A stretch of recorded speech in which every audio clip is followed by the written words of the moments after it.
Agora está indo.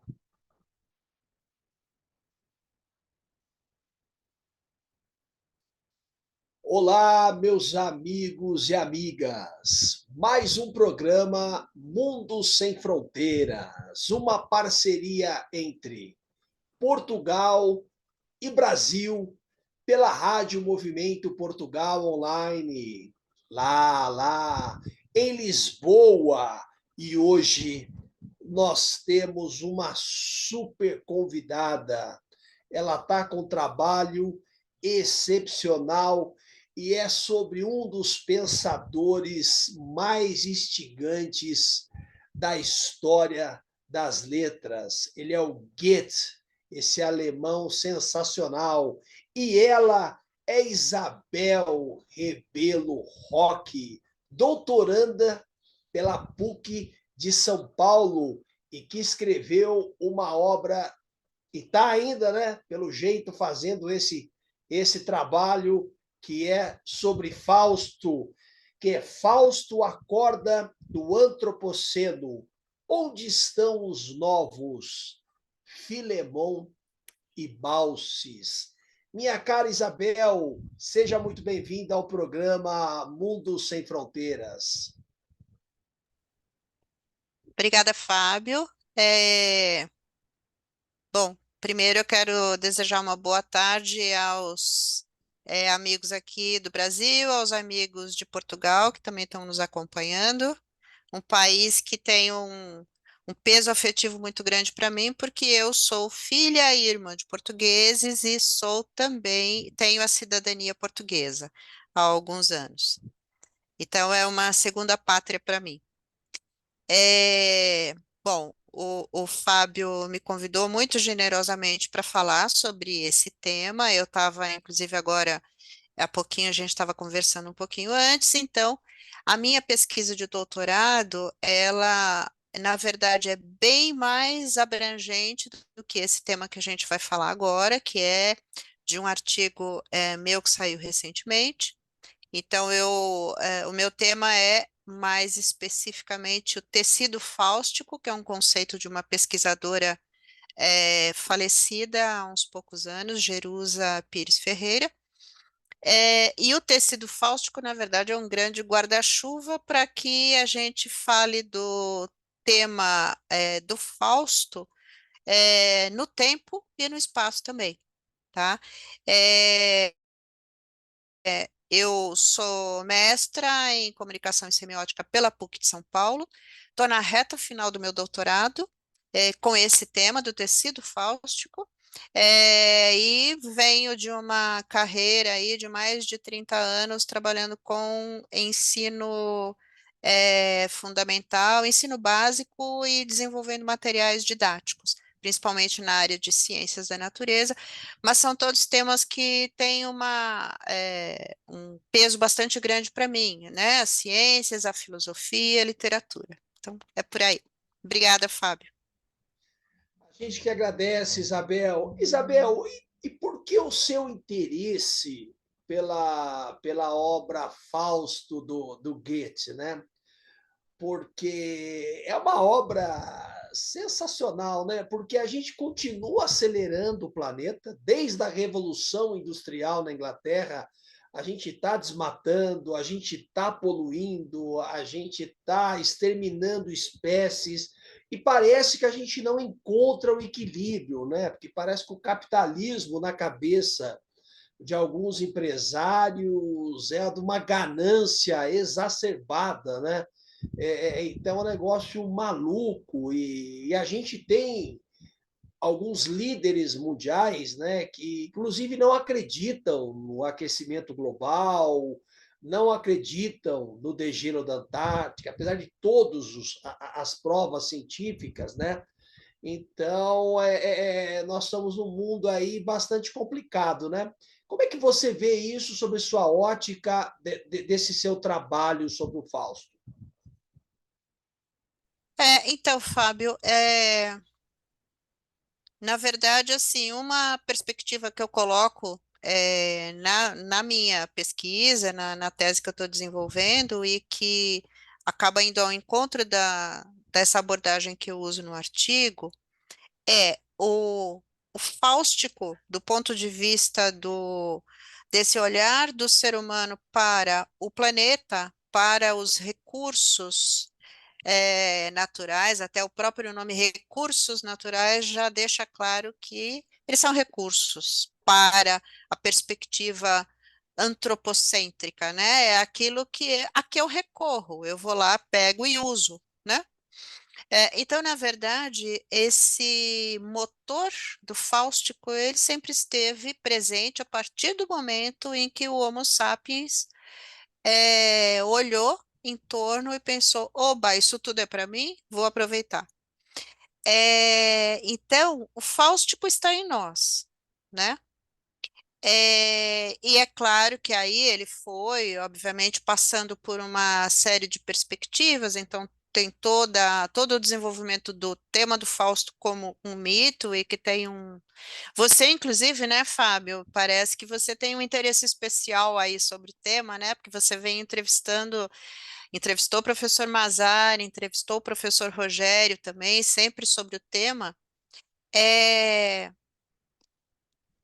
E onde o Goethe entra nisso? O Goethe entra com um olhar muito perspicaz, e na verdade eu me apaixonei especificamente pelo Fausto do Goethe é, sob o impulso do professor Mazari, né? Porque eu estava desenvolvendo, é claro, Fausto de Goethe é inarredável, ele tinha que estar presente na minha pesquisa, mas aí eu cursei como aluna ouvinte a disciplina do professor Mazari na USP, e era especificamente voltada para o Fausto de Goethe e o Dr. Fausto de Thomas Mann, né?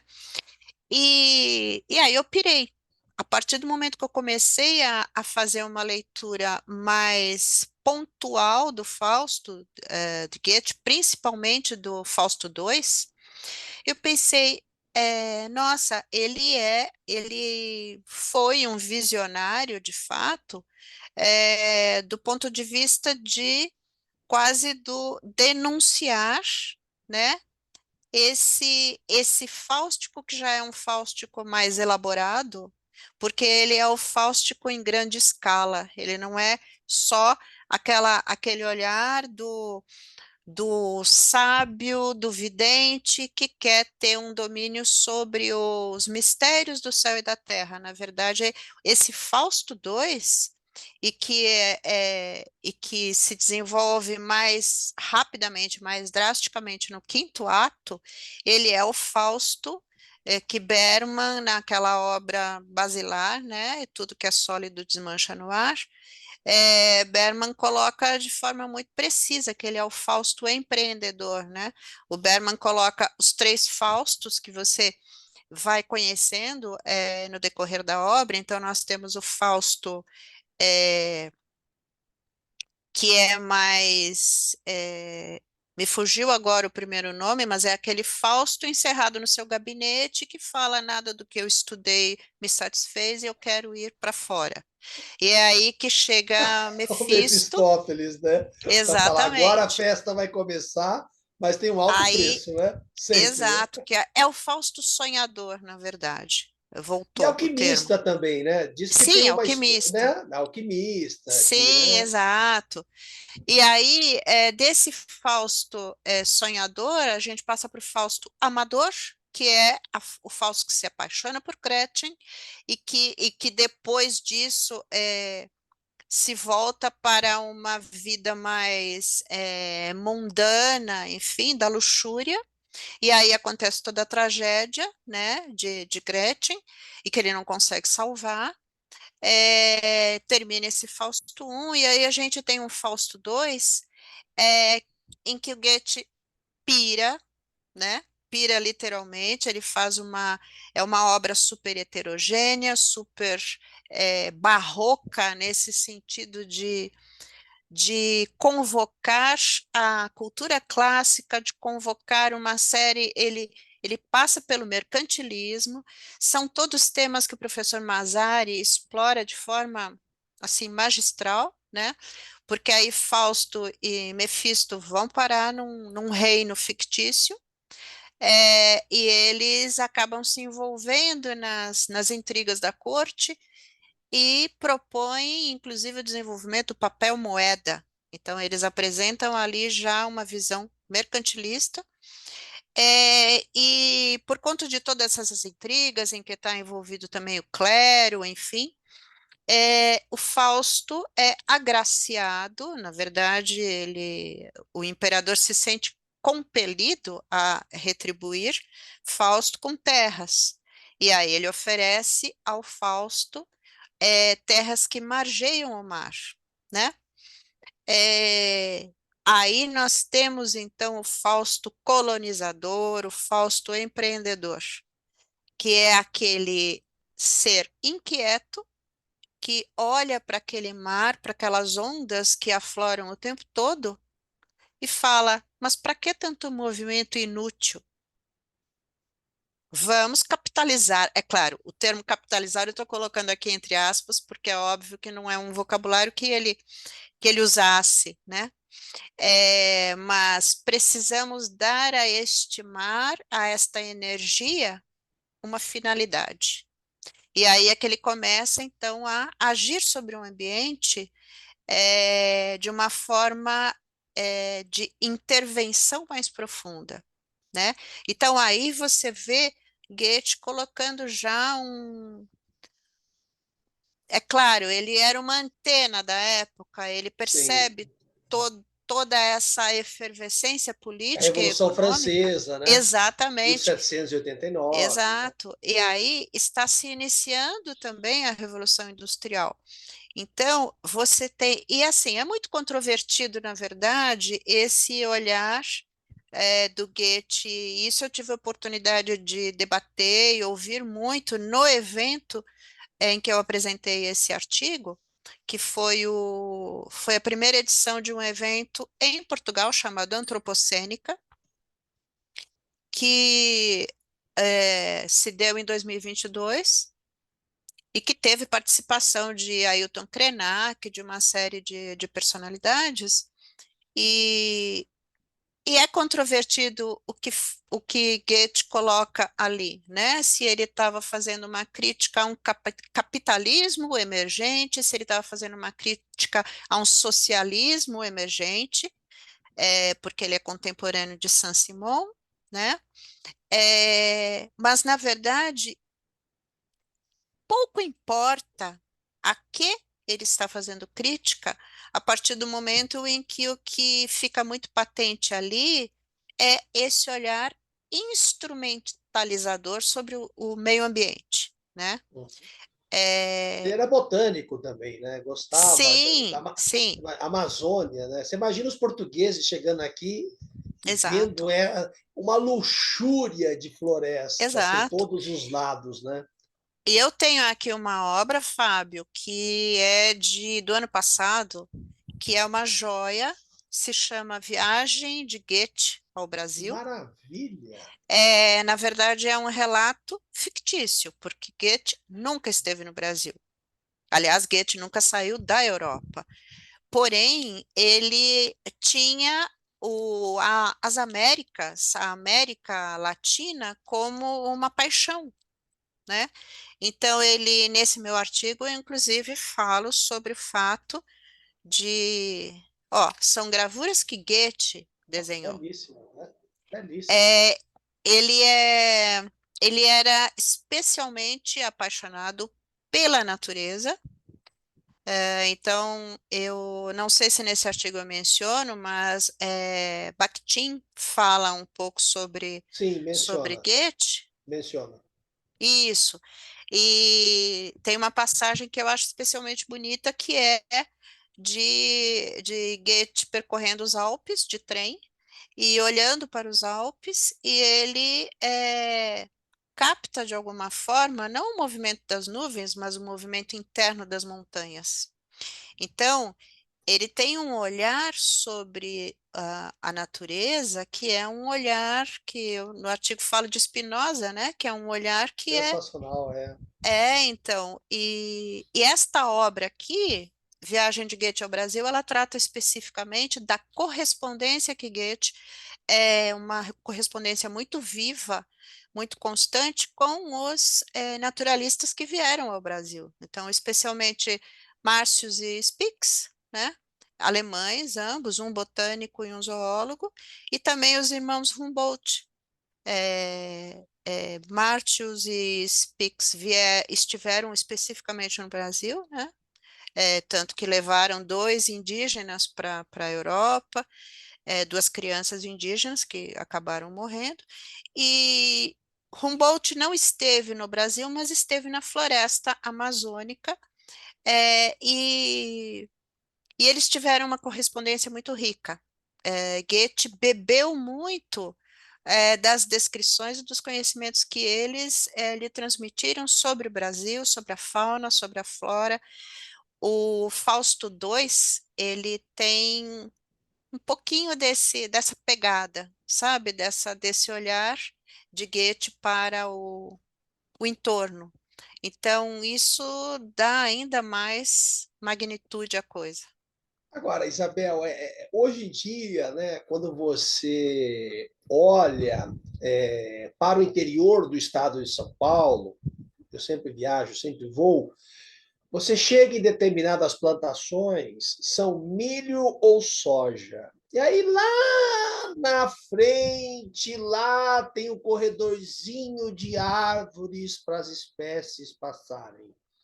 Aí eu fico pensando isso no começo do século XX. É claro que as pessoas foram derrubando para fazer suas roças, era um outro mundo, etc. e tal. Mas você olha hoje em dia, né? Você vê lá milho e soja, e aí um corredorzinho de. Você fala, poxa, não, é terrível, né? Depois o pessoal reclama que muda o clima, não chove, etc. e tal. Fala, pô, mas tinha uma natureza belíssima, exótica, fantástica. E vocês derrubaram tudo. E aí, né? Poxa, e aí é milho e soja, né? É milho e soja, ou é cana, milho, soja e cana. Aí você fala, poxa, é um negócio absurdo, né? E a gente tem a Amazônia, que é o jardim do Éden, só nosso, né? Que os portugueses nos negaram. O jardim do Éden só nosso. E a gente está tacando fogo, está derrubando da forma mais primária, mais absurda, né? Porque eles o fizeram quando chegaram aqui. Mas tudo bem, eram outros tempos, outras épocas, né? Agora, hoje em dia, com toda a ciência, toda a pesquisa, toda a tecnologia, toda a literatura sobre, né? E continuar fazendo isso, né? Então é um negócio terrível. A gente não consegue resolver isso, né? Você é otimista nesse sentido ou não? Olha, Fábio, eu confesso que eu não sou muito otimista, não, em si continuando a investir nesse modelo, né? Então, na verdade, o que meu artigo também apresenta e eu acho que eu coloco isso até no final, né? Assim, não estamos aqui propondo respostas, estamos levantando questões. Então, eu até intercambio assim, quem nós somos na fila do pão, né? Então, assim, se a gente pegar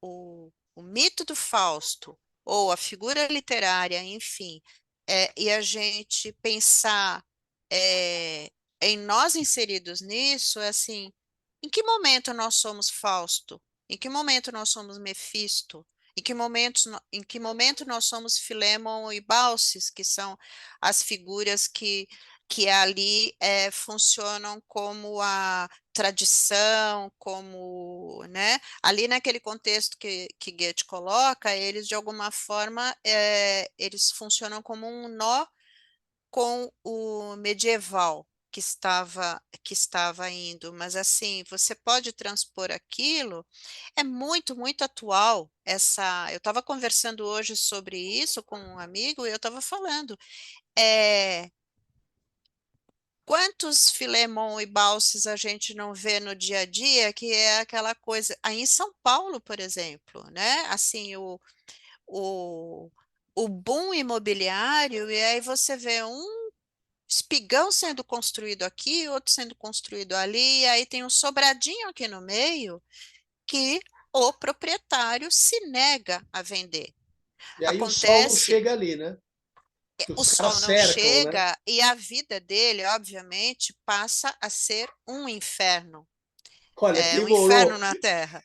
quem morou perto de construções de prédios sabe o inferno que Sim, é o exato, dia inteiro aquela porcaria martelando. exato. Então, aquele sujeito, aquele idoso que está morando ali naquela casa, que tem os gatos dele, enfim, aquela senhora, eles são os Filemon e Balses atuais, né? Exato.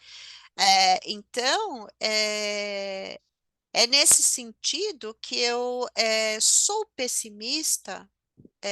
Eu sou pessimista na medida em que não se pisar no freio e não se pensar de fato sobre o que nós estamos construindo, ou melhor, o que nós estamos destruindo.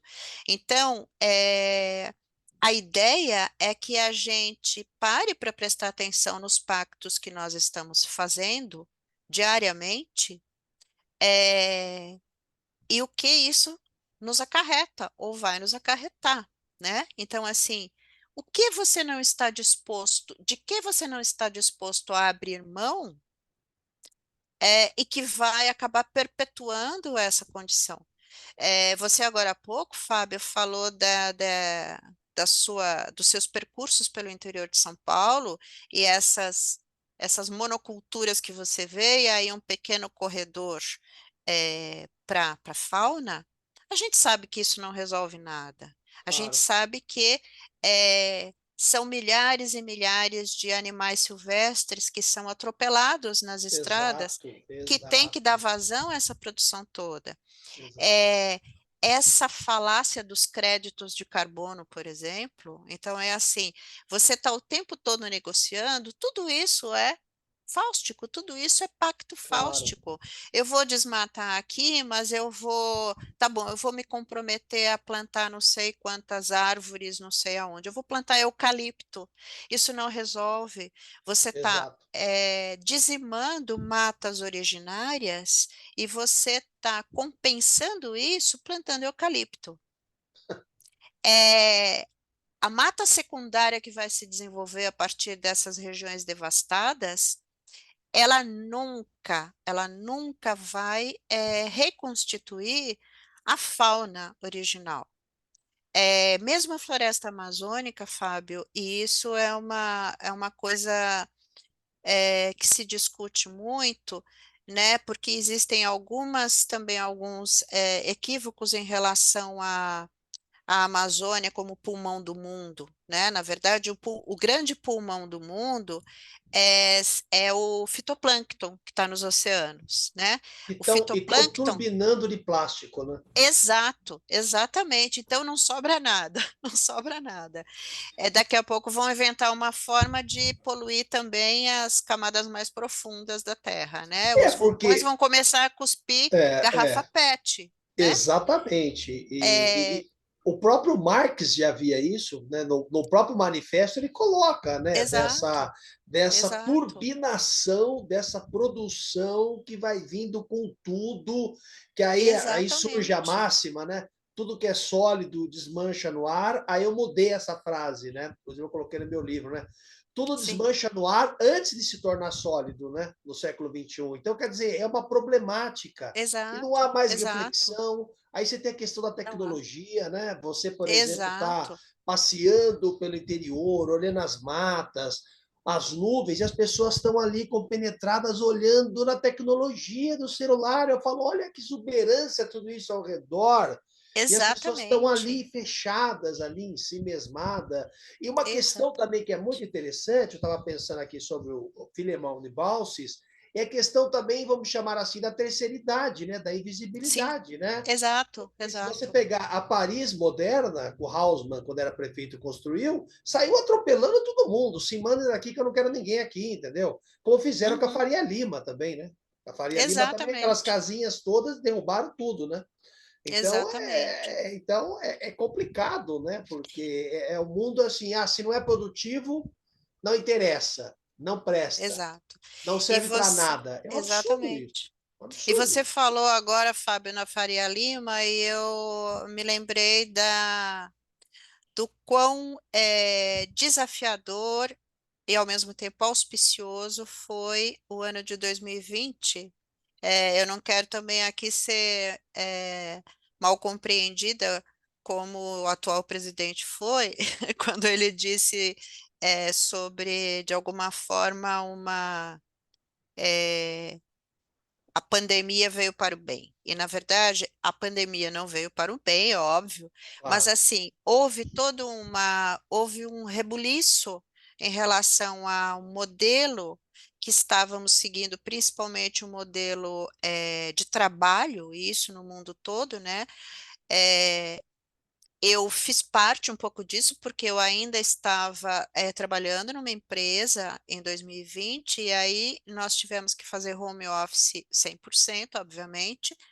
Eh, e eu me lembro que a Faria Lima, houve um momento, Faria Lima e outras grandes centros, a própria Avenida Paulista, se tornou quase que um cemitério, né? É Porque verdade. as empresas passaram, todo mundo foi para home office. E eu me lembro, inclusive, de ter lido algumas reportagens sobre o fato de que aqueles condomínios que eram empresariais, eles estavam passando por estudos para se tornarem residenciais. É, o Bruno Latour, por exemplo, né, falecido recentemente, eu me lembro de um artigo e que ele publicou em 2020, em que ele justamente falava: nós vamos continuar investindo no que vínhamos vivendo até então, ou nós vamos ver a pandemia como uma oportunidade para fazer diferente? O fato é que, passada aquele período terrível, né, das Ah, então, mortes pela lembra Milão? Covid, Milão não pode parar. Olha que loucura que exato. foi. Olha que loucura que Então, foi. hoje nós temos, de novo, o empresário, ele voltou a exigir, outro dia eu estava vendo uma chamada, eu acho que é a própria Google, eu não me lembro mais, mas é uma dessas empresas de tecnologia de, de internet, dizendo quem optar por trabalhar, em continuar trabalhando home office, ok, mas só os que vêm presenciais serão promovidos ao longo da carreira. Então, o que você vê é uma volta ao mesmo. Então, Faria Lima voltou a ser um grande centro das finanças, porque tudo aquilo passou a onda, então tudo voltou ao mesmo. E a grande questão é, até quando nós vamos conseguir sustentar esse modelo, né? Exatamente. Então, E a questão, Isabel, também eu acompanhei de perto as redes, né? Porque a gente ficou em casa, né?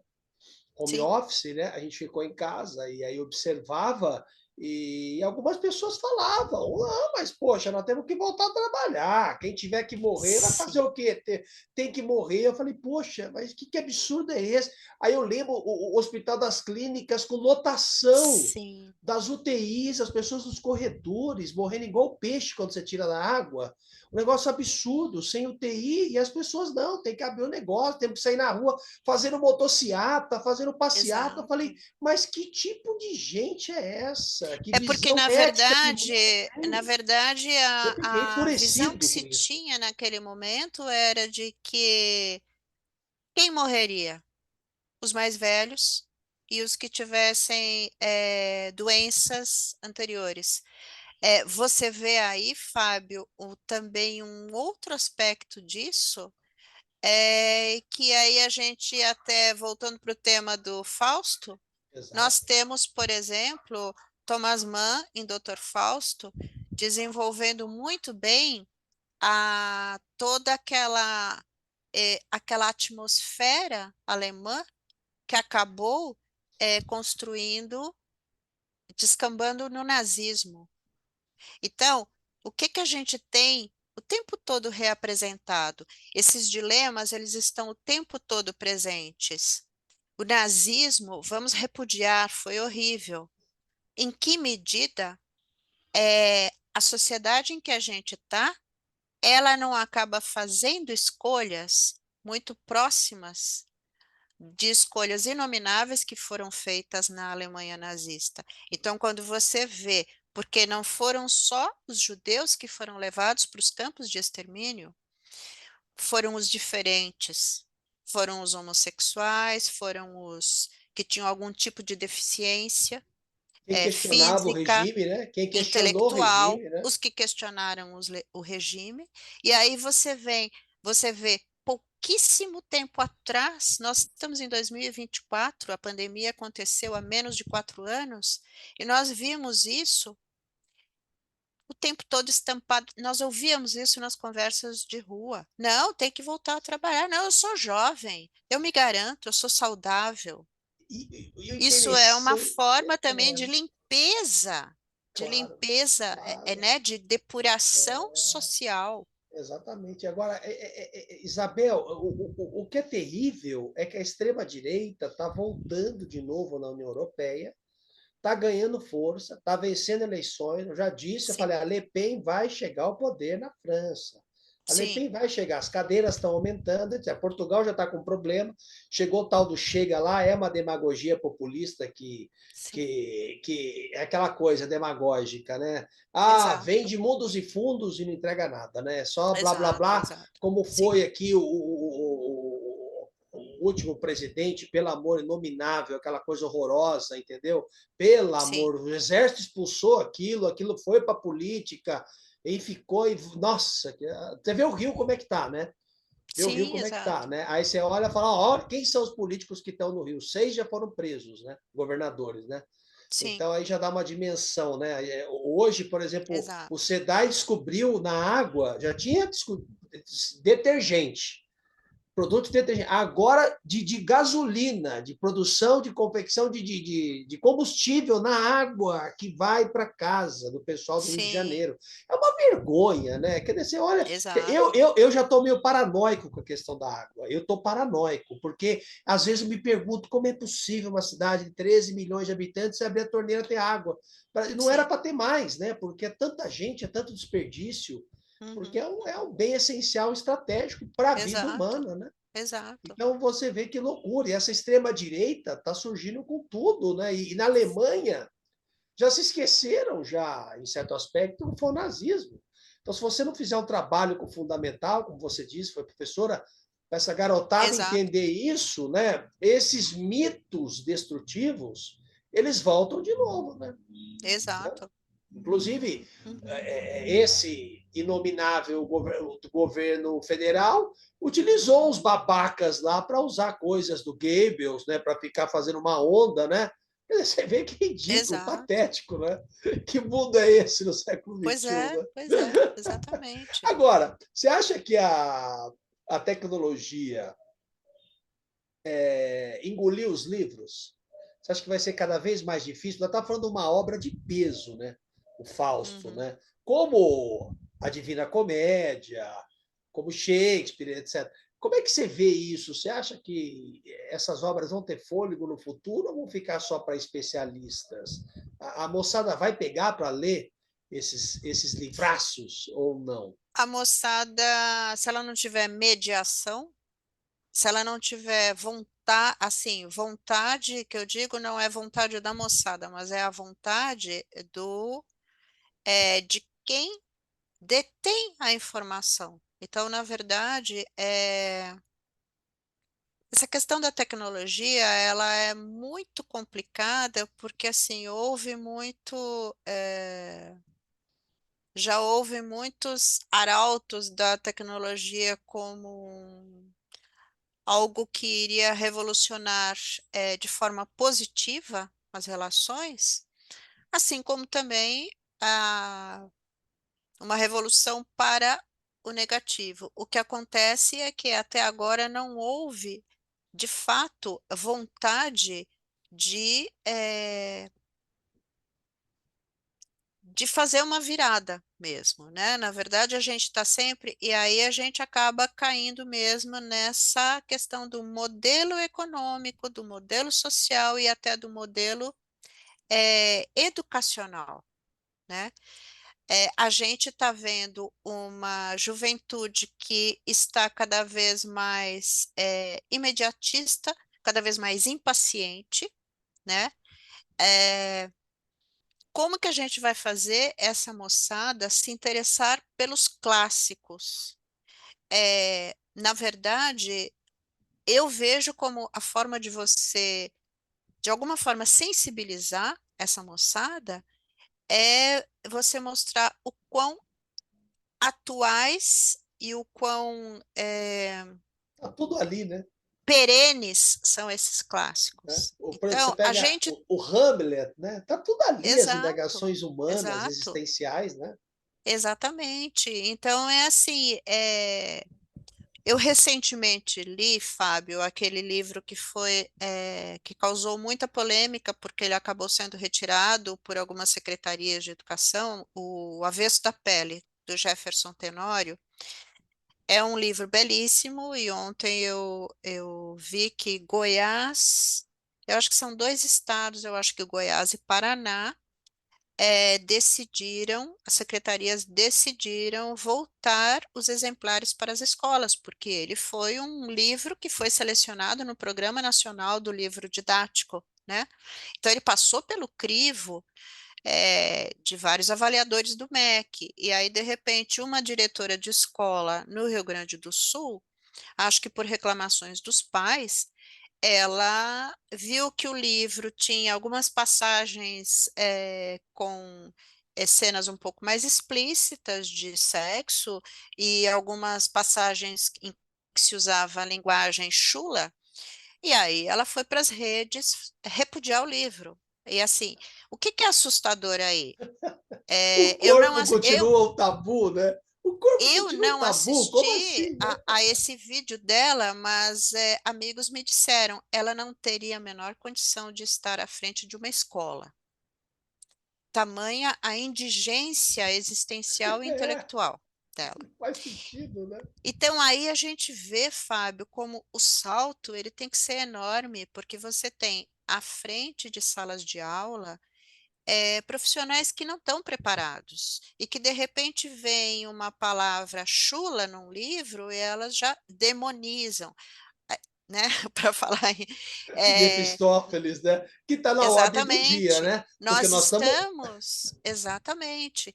E aí, por que que eu peguei esse livro agora? Porque é a história é a narrativa de um rapaz que está tentando de alguma forma reconstituir a existência do pai, né? Eles são negros no Rio Grande do Sul, é, um estado que tem um altíssimo índice de racismo, e esse é Foi a professor, segunda célula nazista, depois da exato, Alemanha, a segunda. E quando exato, eles iam para a Alemanha, os chefões lá nazistas tiravam um sarro neles. Falavam, mas como assim? Um país miscigenado, vocês querem construir um pois é, país? Nós somos uma raça exatamente. pura, né? Imagina, né? Quer dizer, as coisas E do uma Brasil, né? Exato. E uma passagem muito bonita do livro, que é quase no final, ele está reconstituindo a vida desse pai que foi assassinado num confronto com policiais, policiais que suspeitaram dele por ele ser negro, nada que a gente já não veja Há décadas, né? diariamente. Há séculos, Ele, né? exato, A lei da é, vadiagem, o que que era, né? exatamente. E aí, esse pai do narrador, ele era professor do ensino médio e ele estava numa fase de muito desânimo, muita depressão com a baixa receptividade que ele tinha da turma, das turmas dele, e ele resolveu que ele ia ler com os alunos Crime e Castigo, de Oh, Dostoiévski. um dos meus E ele, autores preferidos. e ele faz isso de uma forma Sensacional. tão sutil. Ele não faz um espetáculo como professores de cursinho que ficam tentando ser artistas circenses para segurar a atenção da turma. Ele Sensacional. simplesmente começa a jogar pequenas iscas. Quando ele vê, a turma está super mobilizada. Mas professor, no que vai dar isso? Mas professor, só que aí esse enlevo acaba sendo interrompido pela realidade com que a gente se defronta o tempo todo, que é ele ser abordado por policiais e acabar sendo baleado. Mas eu puxei isso para falar o quê? Ele está dando Dostoiévski para uma turma absolutamente desinteressada. Então, é isso que eu estou querendo dizer. A moçada vai se interessar pelos clássicos a partir do momento em que ele tem uma mediação, em que ela tem uma mediação de qualidade, mas não vai ser essa diretora de escola que foi para a rede social falar: olha que horror esse livro porque tem palavrão. Não, é alguém chegar para esse aluno, pegar esse catatauzinho que é o Fausto 2 e falar: vejam o que esse poeta alemão, Goethe, que passou mais de 60 anos da vida dele escrevendo esta obra, disse sobre os impasses que a gente está vivendo hoje. Presta atenção, é recorte. É a mesma coisa que você pegar Monteiro Lobato e dizer Monteiro Lobato era racista. Vamos banir Monteiro Lobato das bibliotecas. Não, nada deve ser banido. Tudo deve ser mediado. Claro. É você saber Discutido, né? trabalhar em sala de aula, você colocar isso em Exatamente. perspectiva. Olha, É. esse cara está num contexto social, político, em que ele se sentia autorizado a falar essas coisas. Que bom que a Memórias gente pode olhar para póstumas, né? ele. Memórias Póstumas Exato, de Brás Cubas é sim, uma obra-prima. O exatamente. delírio é sensacional. Né? Não Exatamente. tive filhos, né? Não transmitia a nenhuma criatura o legado da nossa Da nossa miséria, né? miséria. Pois Aos é, vermes exatamente. que primeiro roeram as frias carnes do meu cadáver. Quer É, dizer, uma então. obra sensacional. E os jovens chegam para mim e falam: ah, tio, é chato. Eu falo, como é chato, pelo amor? Se isso é chato, eu não quero nem saber que tipo de vida que você está levando, né? Eu imagino a Exatamente. chatice a vida que você está levando, porque Machado é genial, né? É Então, genial. e as tecnologias, elas teriam um papel muito importante nisso, né? Se a gente, de fato, se houver um pacto demoníaco num sentido é, do diferente, entendeu? Ah, Que é, vamos subverter esse estado de coisas? Senão fica essa coisa que está aí horrorosa. Agora eu te pergunto, como é que você vê o Mephistófeles? Ele está precisando fazer esforço no mundo atual? Porque se a gente pegar essas igrejas neopentecostais, todas elas trabalham com a figura do demônio e faturam Sim, alto em cima dele, né? Que é o velho medo em ação, né? Como é que você vê? Você sim. acha que o Mephistófeles só está sentado fumando um cachimbinho, um charuto e observando, ah, vocês não preciso nem me esforçar, vocês já detonam tudo mesmo, né? Tá chato o meu trabalho, né? Porque eu não consigo fazer nada, né? Então, Então, como é que você vê isso, né? ele virou um amador, É, né? Perto, né? A gente tem profissionais aí do ramo, mas Mefistófeles é uma figura muito interessante, né? Na verdade, Mefistófeles pode também ser uma figura de ultrapassagem disso que a gente está vivendo. Se a gente conseguir, o Fausto, mais uma vez, Goethe é magistral na forma como ele apresenta. No Fausto I, nós temos o prólogo no teatro, né? Que é toda aquela discussão sobre como se dá a encenação, e nós temos o prólogo no céu. E o prólogo no céu é o Altíssimo, né, na tradução da 34, ele é chamado de o Altíssimo, em que ele recebe três anjos, três arcanjos, e ele recebe Mefistófeles. E Mefistófeles fala: eu gosto de conversar com o velho de vez em quando. E aí isso é extremamente até surpreendente, desestabilizador para quem tem essa visão, né, do Fausto, pacto demoníaco, etc e tal, porque Goethe coloca isso, é claro que ele ali também está apresentando uma teatralização, digamos, mas é assim, Mefistófeles goza do privilégio de conversar com o velho barbudo. Isso é uma forma, por exemplo, de você cativar o jovem para esta obra, né? E eles começam a falar sobre Fausto, e de repente Mefistófeles se põe a fazer uma aposta com o Altíssimo, porque Deus está se referindo a Fausto como um servo esforçado, né?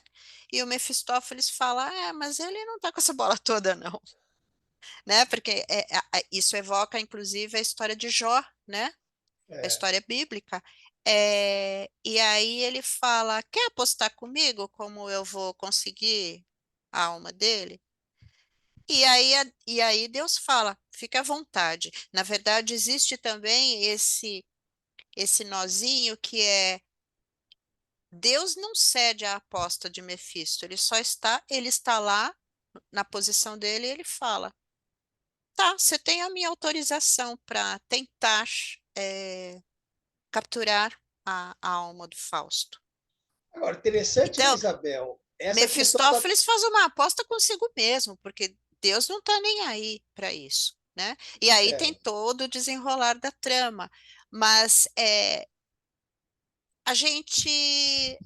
E se a gente pegar, por exemplo, Mefistófeles de Dr. Fausto, do Thomas Mann, né? Que é um capítulo inteiro, é um capítulo bastante longo, em que ele se apresenta para o Adrian Leverkühn, que é o músico genial, e eles têm um diálogo riquíssimo, né?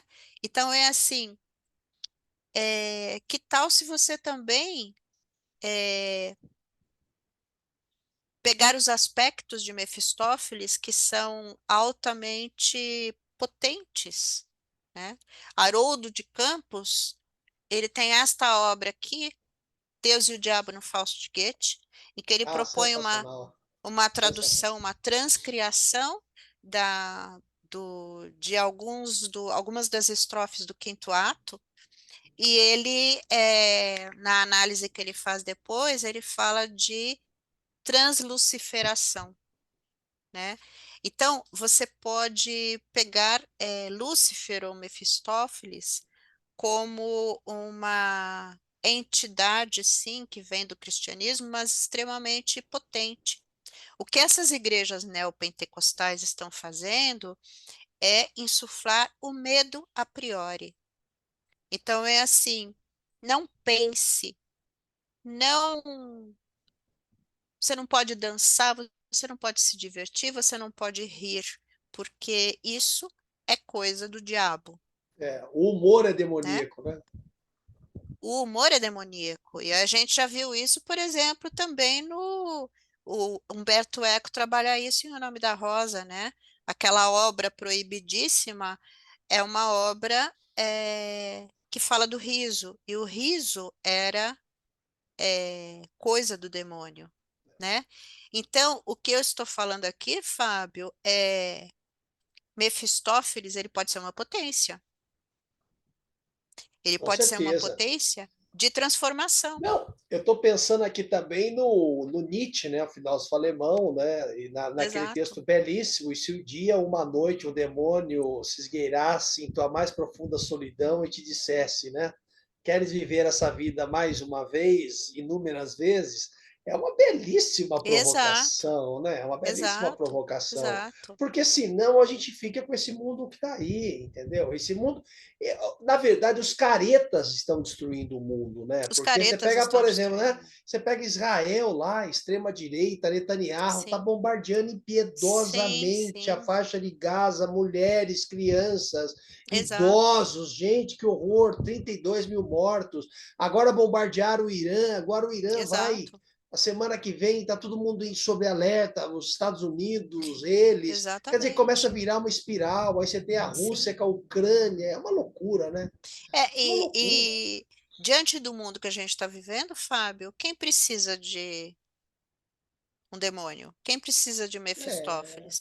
Na é, verdade, ele tá dentro de nós. Até Spinoza, que é esse filósofo que é tão um filósofo tão caro ao Goethe, ele diz: não existe o bem e o mal, existe o bom e o mal com o.